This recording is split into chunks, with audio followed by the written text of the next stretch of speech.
Welcome back to Amazin But True, our New York Mets podcast from the New York Post. I'm your host, Jake Brown. Follow me on Twitter at Jake Brown Radio. Follow the show at Amazin But True. Subscribe on Apple, Spotify, wherever you get podcasts, and watch us on the New York Post Sports YouTube page.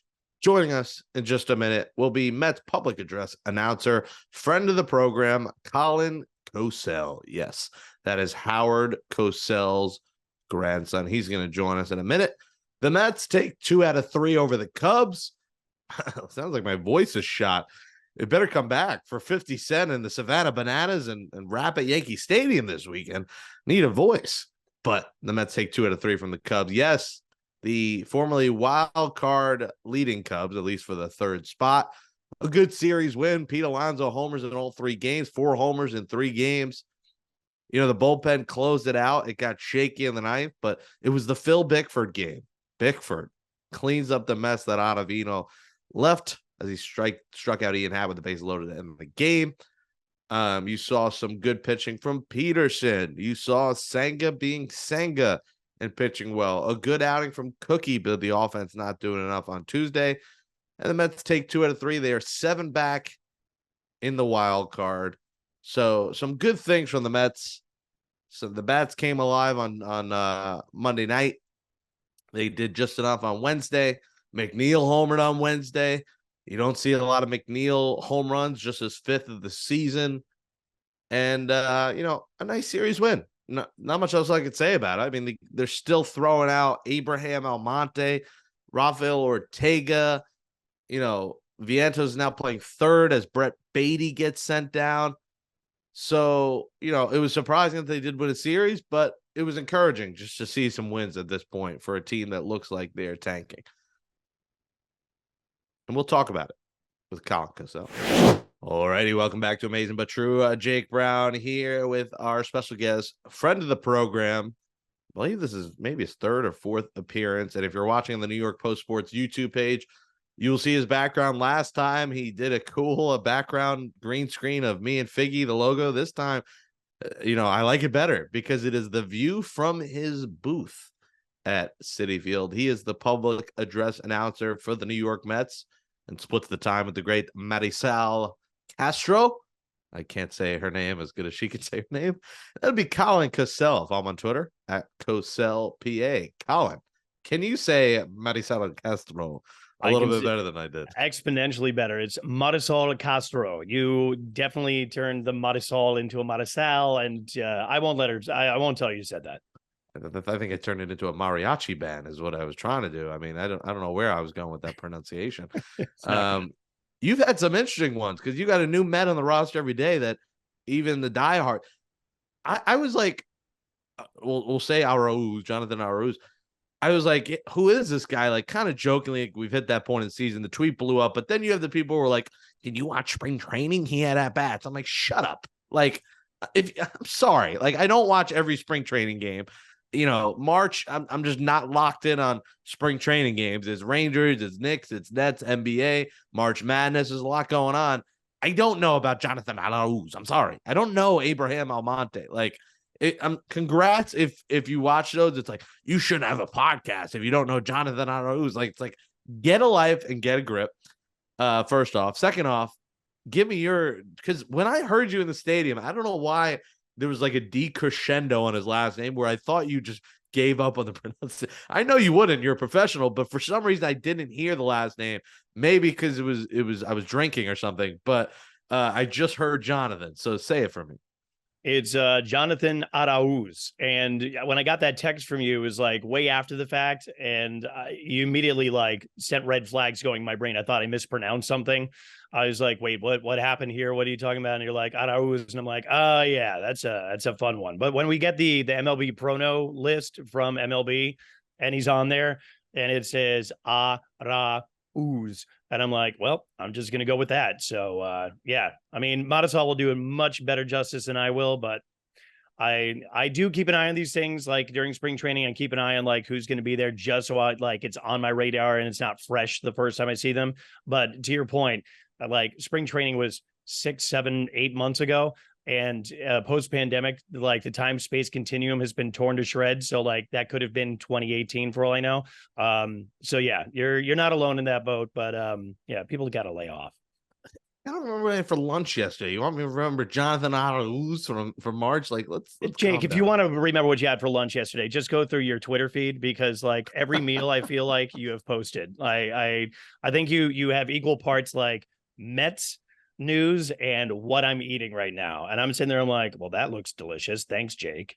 Well, then when in 10 years I'm not tweeting, it's because I died from what I ate. So I think people are starting to realize either diabetes on the way, like something's going to happen to me. But I've come to fruition that I'm expecting it. So when it happens, it won't get me by surprise. But I got to keep the people entertained, with food. Everyone loves food. So I think that's why some people follow me. They mute me when I tweet about the Mets, but they unmute me when they see a picture of food. And yeah, I mean, at the ballpark, I eat good. At home, I make my salmon. I'll go to the bagel shop, bagel. I don't go crazy. But when I go out, I like, that's one of the great things about New York, Colin, is we have the best food in America here. Go to Jake's place and you open his fridge and it's just fruit, nuts, and berries. And it's just like, what is this? There's literally water bottles, a bottle of wine, and maybe some Rayo sauce. And there's like nothing else. Like right now, I need to do a food shop. There's nothing. That's why I end up eating out a lot. Because I'm out and about and I just don't eat at home as much. Are you graduating from college anytime soon? Like that is a quintessential college student fridge right there. There's some spaghetti in the cabinet too. It's like old commercials for Sunny Delight. It's just like, we got milk, purple stuff. Ooh, Sunny D. All right. Yeah. That's Jake's fridge. It's literally, many weeks, especially lately with, my heavy social agenda. It's been a pretty light fridge. Zig Fracassi from Sirius XM used to say to me, like, Mr. Social Agenda. Like that's what he called me because I was always somewhere. So well, I'm hoping for your sake that one of your followers, one of your fans is a cardiologist and is going to listen to this and will reach out to you and be like, dude, I'm on standby if ever you need me. Here's the thing. I've been putting off getting my physical because I'm scared to see the results. They don't also update me. Like the hospital send an email, remind me it's time for your physical. I feel like I never gotten an email, so that's my excuses. I think I went 2 years ago to get my. You're their only patient. They're like, we got to check up on Jake Brown. We've got about 14,000 people in the ER right now, but what's Jake up to? I'm worried about him. Listen, that triglyceride, it's a tongue twister. That triglyceride level is high, bro. Like. I'm glad you got through that word. I thought you were having a stroke in real time. I was going to be like, well, that's what I get for tempting fate in real time. Honestly, every week I feel like I'm having a stroke. Like I'll try and spit something out. It's starting to get concerning where I should see a doctor where I'll try to put a sentence together and it'll be a cluster. You know what? So anyways, we've hit that point of the Mets season. We're talking about my triglycerides. Yeah, what a rabbit hole we've fallen down here. This is amazing, but true. Volumes. Brett Baty's triglyceride levels are pretty low right now, like his batting average. That was mean. He gets sent down, and the Mets went 2 out of 3. I'm not going to dive much into this series win was nice. I think they're going to get absolutely pounded by the Braves. If they win one, that'll be a Christmas miracle. I think if they split. Go buy some Mega Millions tickets. I think it's over like $1 billion now. So maybe you could, be part owner of Steve Cohen if you win Mega Millions. But, the prospect struggles, the prospect disappointments is a bit concerning, Colin. And you talk about a team that just went all out to get prospects and have tanked the last 2 months. And, I love seeing the Acuna highlights. He looks incredible. The guy's stealing bases in AA every day. Clifford's been looking good. The prospects have looked solid. Vasil, that's one you'll one day have to know how to pronounce. Could make a few starts in September. He's doing well. They got some decent pitchers in the minors, not a lot. But Colin, the concern with these guys who you thought could end up being everyday players, it's hitting past the point of, it's still early. Let's give him time. Vientos, it is kind of still early because early on he didn't play a lot. He's now starting to get his footing playing a little bit. So we'll see with him. He's playing third, but Baty was playing every day, and he could not hit a lick. Vientos, not the greatest, and those are really the top two. But Baty was the key guy because you were about to put him in as your cornerstone franchise third baseman. And if he doesn't come back September and show something, I don't know how you go on opening day next year making him your third baseman. You might have to go sign someone So are you also concerned with Baty, and what's your thoughts here on the Mets prospects and the disappointment from some of these hitters? Well, I mean, look, Outside Alvarez, sorry. So outside Francisco Alvarez, who is fantastic. yeah, I mean that dude showed some baseball IQ last night. He narrowly averted a pitch clock violation or some violation. He just ran out to the pitcher's mound, and like we were all like, "Why is he running?" We're like, "Oh my god, he just narrowly averted a called strike for one of the new infractions." Would have been a called ball. Yeah, it was called 1 ball, second left on the clock, and he ran out, and it would have been, I think, a 2-2 count or something if he didn't run out. And I think the base over loader was close, so that was a very important move. Yeah, yeah, that was brilliant. And he's coming around. He gets it. Here's the thing: like the clubhouse this year was different. It was odd, and obviously the chemistry just never materialized. It was one step forward, 1.5, 2 steps back. But you also had this mix of like youth. You had the actual cornerstones who have been here for a while, in the McNeils and the Alonzos, Lindor to a certain degree, obviously Nimmo, and then you had like the older veterans who were brought in, like your Verlanders, your super intense Max Scherzers, and then like an Eduardo Escobar, who's an older seasoned veteran but was really good for Baty. I think once Escobar was traded, suddenly there's this mental chip that developed on Baty where like you're the cornerstone now. And I think he put a lot of unneeded, undue pressure on himself. And I think it was wise to send him down now to be like, okay, take a deep breath. I don't need to carry Citi Field on my shoulders. I can carry Syracuse, get my swing back, get my groove back, because we've seen what he's capable of. We've seen some great defensive plays out of Baty. We've seen some big hits out of Baty. We've seen some smart hitting out of Baty as well. We know the pieces are there. It's now a question of him putting them together without the pressure of the bright lights of New York City and the possibility of making the back page of the newspaper. When you're at that age, obviously that's going to be on your radar. That's something you're going to check. And that's a lot of pressure for anyone. The kids in their 20s these days are a lot different than kids that were in their 20s coming into the bigs, even 20, 30 years ago. And with social media on top of all of that, like there's a metric ton of pressure on these kids. Some of them are built for it. Some of them need to grow into it. You take a look at someone like Edwin Diaz. His starts with the Mets when he first came over, lackluster. There was no splash, no waves at all. And he thought, all right, here's another one crumbling under the bright lights in the big city. But he figured it out. I think Baty will be one of those people who can figure it out. He's got a great organization around him. He's also got people that he grew up with in the system, in the organization around him as well. I'm not concerned about it. And you know what? If you're going to send him down, this is the season to do it. What are we playing for here? We're playing towards the future. We're giving some kids some reps. We're just going to, sail this thing out and get prepared for next season and kind of experiment a little. And if some of that experimentation means sending kids down, then so be it. But I think he will figure it out. I'm not raising any red flags right now because I want to see what the future looks like. And I'm hoping they're, playing their cards right. Neither of us are GMs. Neither of us are Buck Showalter. So, perhaps they know something we don't, but that's my take on it. You are on mute, Jake Brown. You are having a rough Thursday morning. Now the cholesterol has gotten to your ability to hit the mute button. I don't know what I'm muting. We're sending you down to the minors next. Up to Syracuse you go. I mean, I look like a minor league player with this tight-tittied football jersey that they gave away. Like it, we were talking about. I need a hand wash. I don't know a hand wash. Form fitting. Now, if I were to extend like this, you'll see the belly. I call that svelte. Svelte, man. That's but like if I suck in and breathe in a little bit, it's a solid fit. But if you see me out with it, it means it might not have been washed. That's the only problem. I can't wear it too much. It might just hang next to this. Maybe I'll hang it next to Amazin But True of a double feature jersey. Anyways, we've gotten off the rails here. Amazin But True, Jake Brown, Colin Cosell, Mets public address announcer. Follow me on Twitter at CosellPAA. Follow me at Jake Brown Radio. Follow the show at Amazin But True. The frustrating part of this is, I know they're waiting on Mauricio. It seems until they get the extra year of control, which is 9 days away now, August 19th. Maybe it's a September 1st call up. Billy Epler will say and picture it like, they still have to see things, which he is moving around, playing different positions, now playing some third, So it seems like when Baty's back, it might be DH or left field. They have 2 outfield open spots because, Marte's the IL, and honestly, they should just shut Marte down for the season. No reason to bring him back.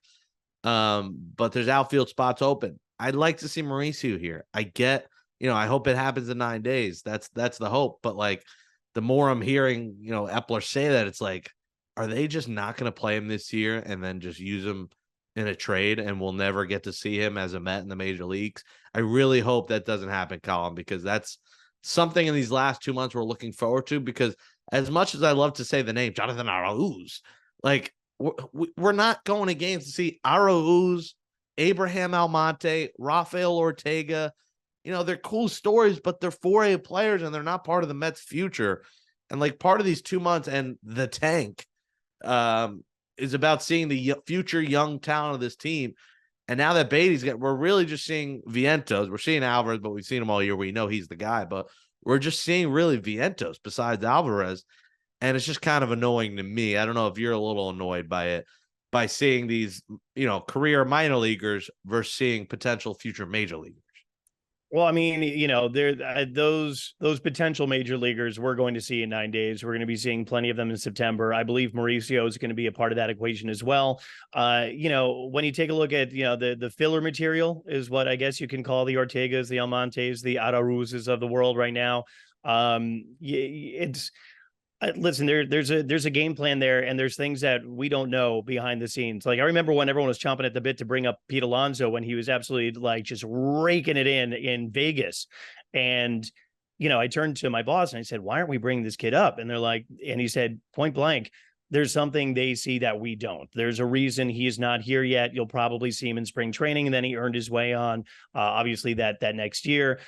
I can't speak to it because I can't think like a GM. The only thing I can think of is letting these kids develop in a developmental setting rather than having them up here right now, when they can get as much development as possible before they do come up when the expanded rosters happen. And then you've got the filler material. Well, that filler material also just took 2 of 3 against the Cubs. I know that's not a big deal, but it is when you're playing spoiler. We're not full-fledged tanking, obviously, because the Cubs, that was a costly loss for them last night. And they have a very talented team. There's no reason they shouldn't be, playing their hearts out. The Mets to take 2 of 3 of them is kind of embarrassing for the Cubs, really. So, it's fun to watch. It's, these are names that I'm not going to obviously grow accustomed to, but for all we know, one of them will turn into a breakout star. Highly unlikely, but this is one of those things where we're just kind of like filling the time before the expanded rosters kick in. And obviously the team's still trying to compete because Jeff McNeil hit his 5th home run of the season, which was very strange to me to say that it was his 5th. When he hit it, I was like, oh, there's got to be 10 or 11? Nope, only his 5th. McNeil's having an off year, but then again, he plays better on even years anyway.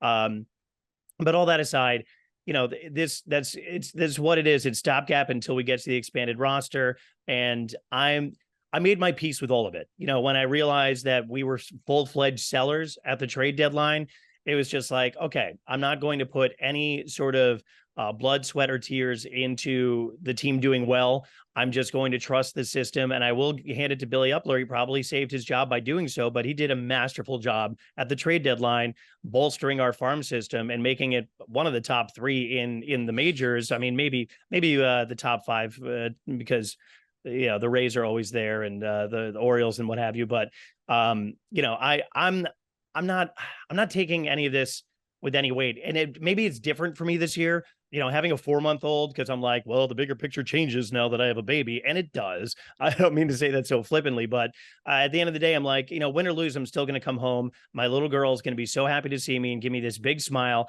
and that's what matters to me right now. And there's still baseball to be played. Like, I still can go to the ballpark and watch baseball. It's not like they dismantled the team and called it quits and packed it up for the season and shut down Citi Field.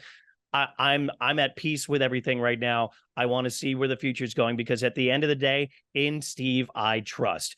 That is a Mets fan who wants a championship as bad as any Mets fan. From the newborn, from my 4-month-old who doesn't know she's a Mets fan yet, to Pin Man and Cowbell Man, who are obviously like super diehards.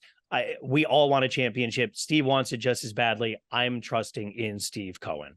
And I get the whole having a kid perspective. See, I come home to an empty fridge, and It's not fully pillow. empty. You got some bottles of water, some Sunny D, a bottle of Eh, wine, you said, which is a necessity, and Rouse. there might be half left of the wine at this point, but this, Attaboy. but I come home to mediocre pillow. I'm trying to upgrade my pillow. Anyways, I have 6 pillows, but like I befriended this girl who works for mattress firm, so she gets like 70% off or something. So I need to make sure I get those pillows. Anyways, yeah, I get it. And listen, I'm not gonna have you say this. You work for the team. I don't think Billy Epper should be back. I think he did have a good deadline in terms of getting prospect, but I think that was making up for the other mistakes that were made. And a lot of that's on the guys sucking. If Scherzer was better, we wouldn't have been in this position. If Verlander started off a little bit better, I know he's hurt. Maybe they're not in this position. If the rest of the team played better and played like last year, maybe they're not in this position. But in my opinion, Colin, he half-assed the trade deadline last year, getting fringe players instead of getting better players like the Braves did and the Phillies did, who ended up going to the World Series. And he traded prospects away last year. So this year he's kind of making up for the prospects he traded for the likes of Tyler Naquin and Darren Ruff last year, and trading a Holderman who could have been a reliever in this bad middle relief for Vogelback, and that's part of the frustration. Is like, I thought you were going to move on from the Vogelback, once trade deadline hit. Something's going on there. Like, I know he's buddies with Pete and they go out drinking. He's the drinking buddy. He goes out, but I just don't get why Vogel. I mean, I know he's playing less now, but he still gets a few times in the lineup a week. And it shouldn't bother me because I know they're tanking and it's over, but it's like, God, I just want to see some young talent. And maybe we do with Mauricio. Mauricio's at 289, 17 homers, 59 RBIs, 247 the last 22 games, 202 in June, 256 in July, 250 in August. So his first 2 months, he was off to a scorching start. Maybe he's regressed, got tired. And people got to factor in, this guy's probably frustrated. He probably sees all these guys shifting through the big leagues. He's like, where is my chance? And there's a mental side of this that is frustrating. The time for Mauricio was early July. Like, at this point, there's no point arguing. You get why contract. It doesn't matter now. The time to do it was maybe when they had that win streak to start July. But, he has regressed. So we'll see when he comes up here, what position we play and what they do with him. But they should definitely shut down Starling Marte. And, Edwin Diaz, they're talking about rehab's going well. He shouldn't touch him out this year. Like, to put him out in late September, assuming the Mets don't go on a run here, they're 7 out of the wild card. We don't expect them to go on a run. If they do, it'd be a hell of a story. Listen, I'm not rooting for them to lose. Like, I would still love if they could shock the world. It would just be so improbable with the roster they have in place. But if they do it and they're couple out, great. I know I've said before it would be a tease. I hope they don't. But obviously, I want the team to win games. I don't look at it like the draft, like stock and like the NBA. Like this, it's a weird tank in baseball. It's just not the same as NBA. Football is different. You're only playing 17 games. So I think every week you are trying to win. It's not like you're trying to tank in football. But basketball is the one sport where you could openly tank, where you just sit some of your stars and they're fine with it. Now they've kind of put some rules against that. But I don't want, I'd like to see this team win. Well, with baseball, also the draft is, I mean, first rounders are 90% of the time going to make it to the bigs. But there, more often than not, with Major League Baseball in the draft, like, you can go deep into the draft and end up having an all-star pitcher, an all-star whatever position player. Look at Mike Piazza was like in like the 91st round or something crazy. Like, some of the best players have come from later rounds. Exactly. But, like, you take a look at the NHL, however, the first rounders, those are going to be your stars. And then you'll occasionally get, a big name that pops up from a later round, someone who just, it all clicks for them, which when it happens, it's great. The NBA, anything after the first round means nothing. The NFL is another one of those kind of fluid things. You've got the Tom Brady story that people always turn to, but also Tom Brady was drafted after being hurt. So people didn't really, know what he was capable of, and his draft stock, his value is low. But you can also have one of those players that comes from a later round in the NFL, and MLB is the same way. So, listen, all of the draft pieces, or rather the prospects that we got in place from this trade deadline, they're all top 100.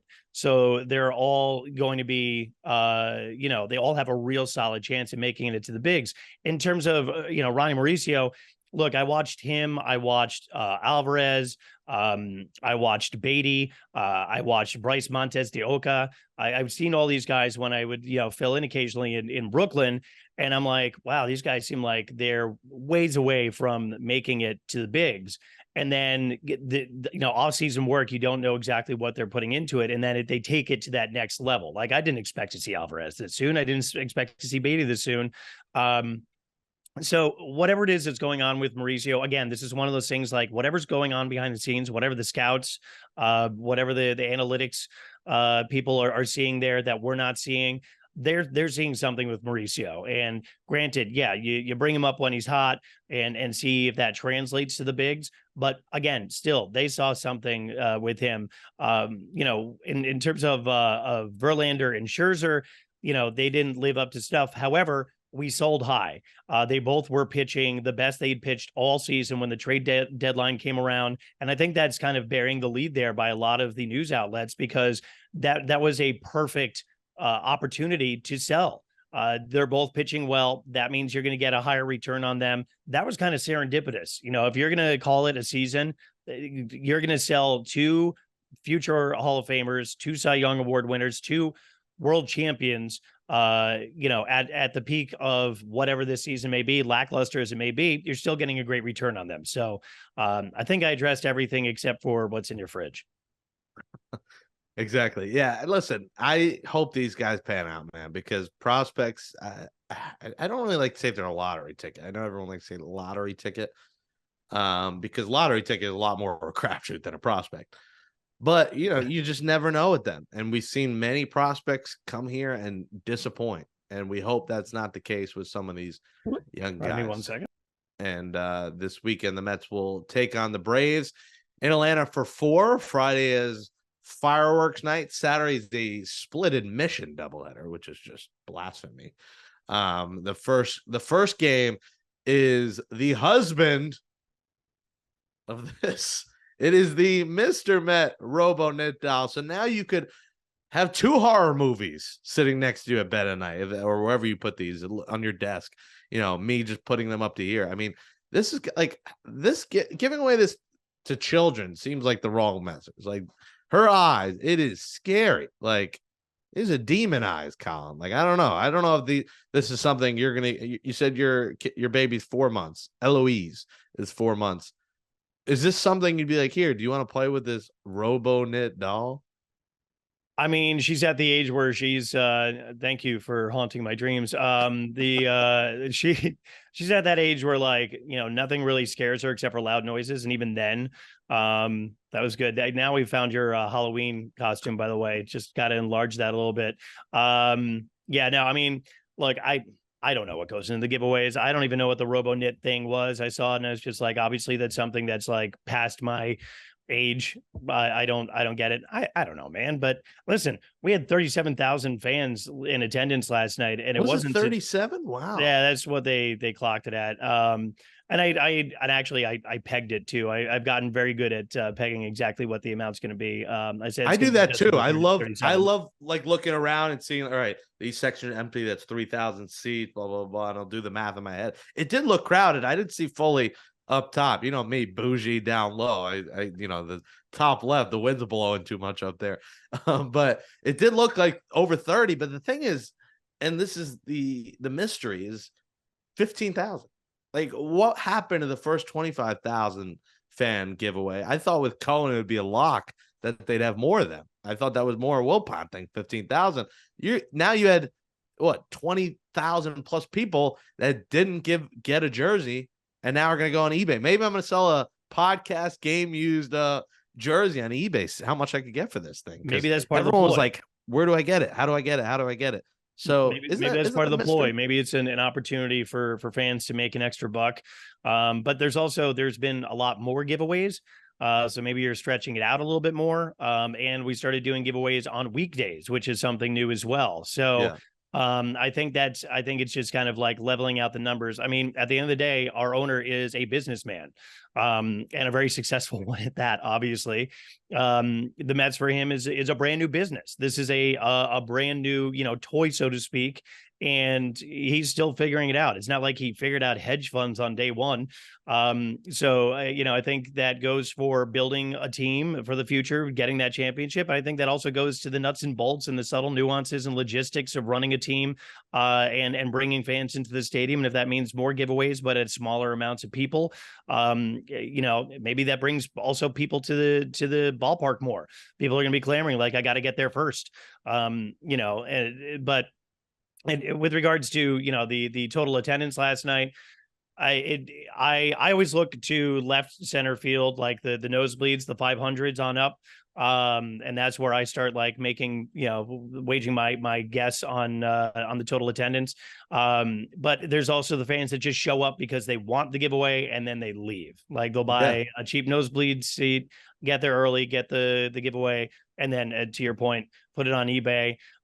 Who's to say, man? But I think at the end of the day, it's a smaller amount of people because there's more giveaways and they're including weekdays, which, by the way, has worked brilliantly because as the person who predominantly works the weekday series, because Matasol's on TV and I enjoy having weekends in the summertime. Don't tell her I said that. It's one of those things where I'm seeing more fans in the stands on these weekday series, and it's because of the giveaways. So no, it was genius that they did it. I mean, it was genius. And coming up, I'll probably go to the Tuesday. I'll console.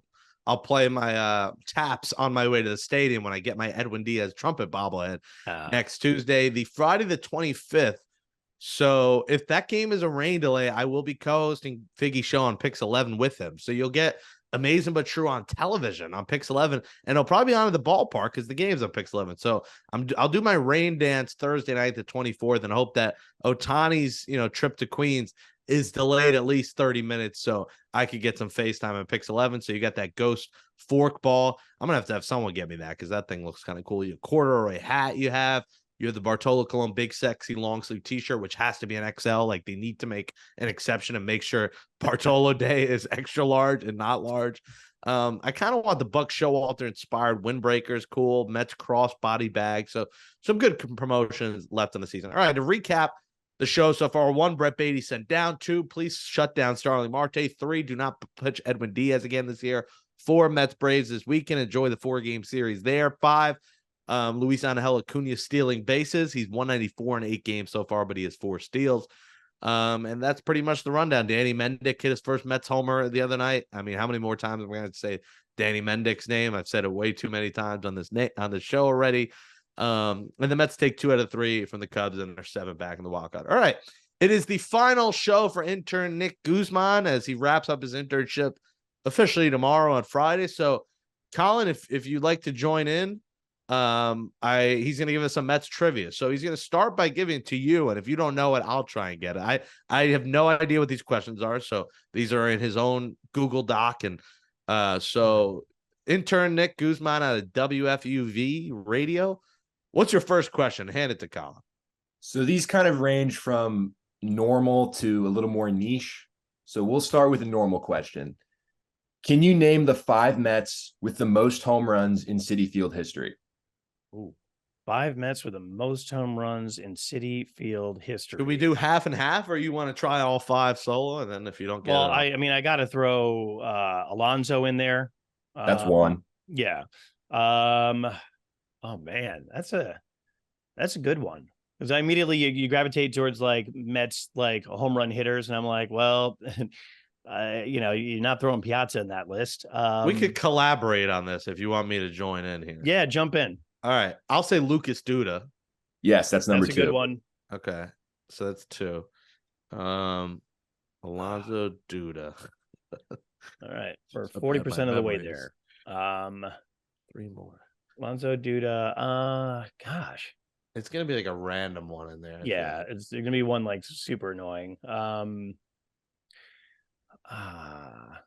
David Wright's not on there. He is. He is. Yeah, wow. he is. David Wright's number right. 4. Okay. So we got 3 with 2 more. 3 of 5. I was thinking about his back and if he played enough, but he did because his retirement day wasn't until like 2018, 2019. Yeah. So he got 6 or 7 years. Got Beltran in there? No. No, he wasn't. He wasn't on the team at Citi Field. Both of these two people left were on the 2015 Oh, that's true. World Series That's team. right. I'm thinking 2009. What's that? They were on the World Series. Left were on the 2015 postseason run NL pennant team. All right. I like how intern Nick is throwing us a bone here. Jose Reyes, not one of them. No, he wasn't on that. No, 2015. Oof. I'm trying to go back to that team. Cespedes? No. Okay. One player is still active, one is retired. One is active, one is retired. Asdrubal Cabrera? No. Wow, I'm just throwing out names though. I miss his walk-up song. Yeah, that was a good one. Who hit leadoff for those Mets for that 2015, 2016 Mets team? Or 2015. Who hit leadoff? My memory. Okay. Curtis Granderson, Michael Conforto. Damn it. Okay. Michael Conforto. Oh, for God's sake. Curtis Granderson. That was too easy. All right, give us one more and then he's got to go. Yeah. Who are the 3 Mets managers with the most wins of all time? In franchise history. I mean, we know Terry Collins is one. Yes. Howard Hojo. Bobby V. Oh, not Hojo. Bobby V. Yes. Davey Johnson. Yes. Nice. That's 3. Okay. All right, give us one more because that was too okay. Yeah, no, that was good. This one's very niche. This one's very niche. Oh, this is gonna be the hard one. We couldn't get Michael Conforto. We're not gonna get this. Right? Which Met?